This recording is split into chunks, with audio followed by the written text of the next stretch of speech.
You're tuning into Black and White Sports on YouTube. The no-holds-barred truth on sports. The main event starts. All right, Black and White Sports supporters. Well, we got the schedule release coming on Thursday. We've got the Broncos Chiefs that will open Monday Night Football. We found that out. And, of course, Cowboys Giants. We still don't know who the Seahawks are getting in that opener, although most signs point towards the Bears. All right? I do find that to be an interesting matchup. No doubt about it. I just don't think you combine the fact that the doors were blown off the Patriots in the Super Bowl and the Mike Vrabel situation, I don't think you're getting that rematch. All right, to open the season. I don't think that's going to happen.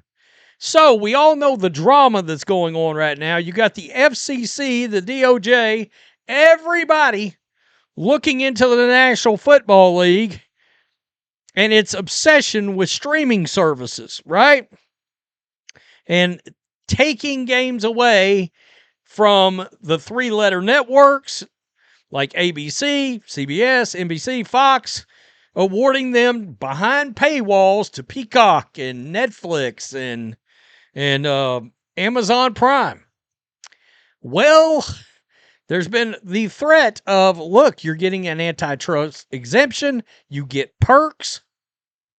So what are you doing putting these games behind a paywall? Well, the NFL has at least in part gotten the message. They've gotten the message, and it's clear they're at least nervous.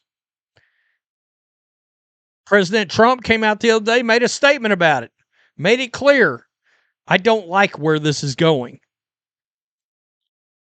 Well, the NFL, I'm not going to call it a course correction. It's more of a pacifying, if you ask me, trying to hold off the wolves at their doors. But they have awarded several games to actual legacy networks. Whether or not this is going to be enough to save their hide, who knows? Front Office Sports, in the flurry of programming announcements on Monday to kick off the upfront week in New York, there was an unavoidable trend. Legacy networks getting additional NFL broadcast. Since the NFL is by far the most watched programming of all U.S. television, anything the league does is big news, certainly in advance of the highly anticipated schedule release on Thursday. What unfolded Monday, however, carries particularly large implications for both fans and the league politically. Here's a breakdown of what happened. Fox. The run of developments began Monday morning with company executive chair and CEO Lachlan Murdoch announcing during the earnings call that the network picked up rights to 2 additional NFL games. One of them will be a Week 10 international game from Munich, forming an unprecedented NFL triple header that day on the network. That's pretty cool. And a Week 15 Saturday contest. The full reality is somewhat more nuanced than that, though. One of these Fox games was pulled from inventory that the league is reselling in wake of its complex equity deal with ESPN, while the other was converted from a prior Fox regional broadcast slot on a Sunday afternoon to a national one. NBC, hours after Murdoch's comments, the Comcast-owned network said it gained rights to a Week 17 game, helping form a powerful trio of games on its platforms during the next to last weekend of the regular season. Yeah, they added that game, but I believe the last game of the day is a Peacock game. It's either the first game or the last game. It's still I think a Peacock exclusive game. This additional broadcast was also taken from the inventory that the NFL got from ESPN. CBS, late Monday, the Paramount-owned network said it had gained an additional exclusive national NFL primetime window with that placement set for Saturday, December 19 at 8 p.m. Eastern. The teams involved have not yet been announced. Like part of the Fox situation, this new window represents a conversion of a prior regional Sunday afternoon broadcast. The bottom line throughout all these developments is an increase in the league's broadcast television exposure. Now, here's the problem, too. You noticed one of these was a formerly, two of these. The Fox game, one of the two Fox games, was formerly a Sunday afternoon game. All right. So was this CBS game that has been moved to Saturday nationally, right? Now, if you're somebody like me that loves to watch Red Zone, I don't know if you guys noticed, but Red Zone, kind of unwatchable the last 2 or 3 weeks of the year. It's really bad. Why is it really bad? It's the afternoon slate of games gets shrunk down so much because you got Thursday night going on. Some weeks you got Friday night going on, or Friday, Black Friday, Saturday and Sunday. Well, there's less games in that Sunday afternoon slot. I hate it. I think we had a week this year where we had 2 games one week in the afternoon. I was like, this sucks. This sucks. I like it when there's a good, 8 games in the morning and then about a good 5 games or so in the afternoon. That's what I like to see.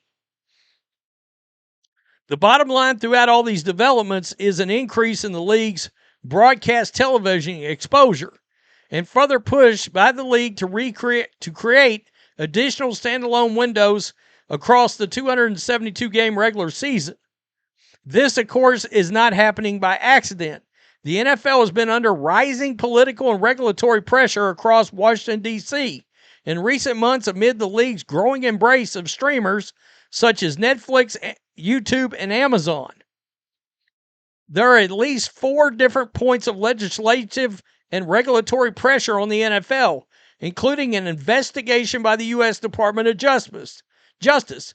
While that probe is not expected to produce any charges against the NFL, U.S. President Donald Trump has been openly critical of the league's approach. Quote, "It's tough." Trump said in an interview on Full Measure, "You got people that love football. They're great people. They don't have enough money to go and pay this. It's tough. They're killing the golden goose." Netflix is expected to be a key player as part of the NFL's resold inventory.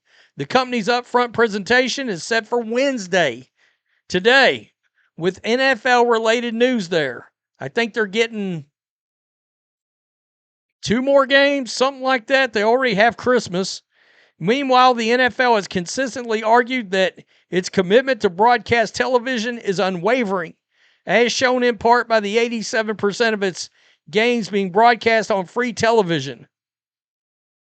So, the only thing I would say here is, number one, front office sports is going to lean in the opposite direction.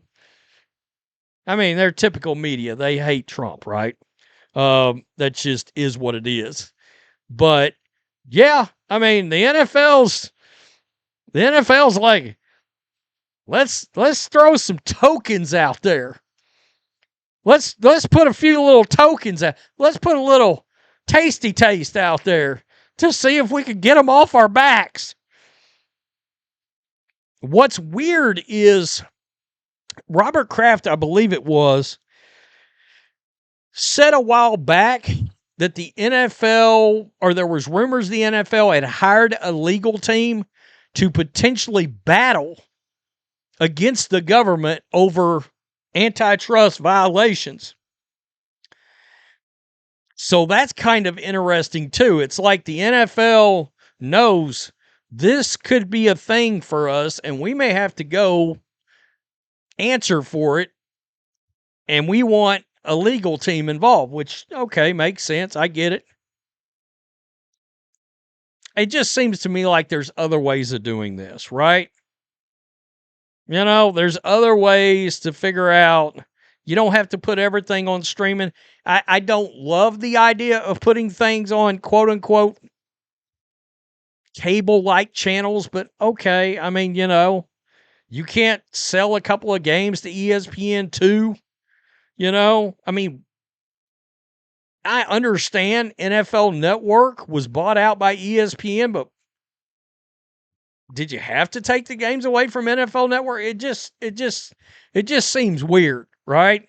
Again, I think the way the antitrust situation is supposed to go is, technically speaking, the NFL has been in violation of antitrust since the very first time ESPN ever covered a game. I believe it was Sunday Night Football way back in the early 90s or something. The moment that first game on cable happened, technically they were in violation of the antitrust exemption agreements right there. It was all supposed to always be on legacy networks. NBC, ABC, Fox, and CBS. Free over-the-air antenna. If you've got an antenna mounted on your house or a pair of rabbit ears and you're within vicinity, you should be able to see whatever the national NFL game is. That's the way that's technically supposed to work. So even when you put a game on ESPN, Monday Night Football is a great example. It's kind of weird. They simulcast a lot of Monday Night Football games now on ABC, which is free over-the-air antenna. They're worried. They got some concerns. Tell me what you think. Peace. I'm out. Till next time. Thanks for watching the show. Be sure to like, comment, and subscribe. Be sure to tune in next time on Black and White Sports.